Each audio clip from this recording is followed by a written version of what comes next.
அல்கோ ட்ரேடிங்னா computer தானே trade பண்ணும். அப்போ லாஸ் வரவே வராதுன்னு நினைக்கிறீங்களா? அல்கோ ட்ரேடிங் பண்ணா கேரண்டி ப்ராஃபிட் வரும்னு நினைச்சிடாதீங்க. இதுதான் பெரிய மூட நம்பிக்கை. அல்காரிதம் ஒரு செட் ஆஃப் ரூல்ஸை ஃபாலோ பண்ணும். மார்க்கெட் கண்டிஷன் சேஞ்ச் ஆனாலும் அது அதோட ரூல் தான் ஃபாலோ பண்ண போகுது.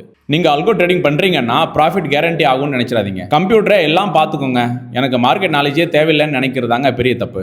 எங்க ஸ்ட்ராட்டஜி யூஸ் பண்றீங்க, எந்த மார்க்கெட் கண்டிஷன்ல அது ஒர்க் ஆகும், ஸ்டாப் லாஸ் எங்க போடுறீங்க, அதோட எவ்வளவு ரிஸ்க் எடுக்கிறீங்க, இதெல்லாம் புரியாம அல்கோ யூஸ் பண்ணினா லாஸ் மட்டும் ஆட்டோமேட்டிக்கா வரும். அல்கோக்கு எமோஷன் இல்லாம இருக்கலாம், ஆனா அல்கோவை உருவாக்குறதும் பேராமீட்டர் செட் பண்றதும் மனிதர்கள் தான். ஃபியர் அண்ட் கிரீட் இல்லாத ஒரு சிஸ்டத்தை உருவாக்கலாம். ராங் ஸ்ட்ராட்டஜியை ஆட்டோமேட் பண்ணா ராங் ட்ரேட்ஸ் தான் ஃபாஸ்டா எக்ஸிக்யூட் ஆகும். ஸோ இந்த ஆட்டோமேஷன் உங்களுடைய ஸ்ட்ராட்டஜியை பெஸ்ட் பண்ணாது, நீங்க வச்சிருக்கிற ஸ்ட்ராட்டஜியை ஆட்டோமேட் பண்ணும், அவ்வளவுதான். ஆகவே அல்கோ ட்ரேடிங் ஒரு மேஜிக் மணி மேக்கிங் மெஷின் கிடையாது. அது ஒரு டூல் நல்லா இருந்தாலும் ஸ்ட்ராட்டஜி தவறா இருந்தாலும் ரிசல்ட் தவறாக தான் நடக்கும். ட்ரேடிங்ல முதல்ல ஸ்ட்ராட்டஜி, ரிஸ்க் மேனேஜ்மெண்ட், டிசிப்ளின், அதுக்கப்புறம் தான் ஆட்டோமேஷன். ஸோ அல்கோ ட்ரேடிங் பத்தி இன்னும் என்ன மூட நம்பிக்கை இருக்கு உங்களுக்கு? கமெண்ட் பண்ணுங்க, அடுத்த வீடியோல அதை பிரேக் பண்ணலாம்.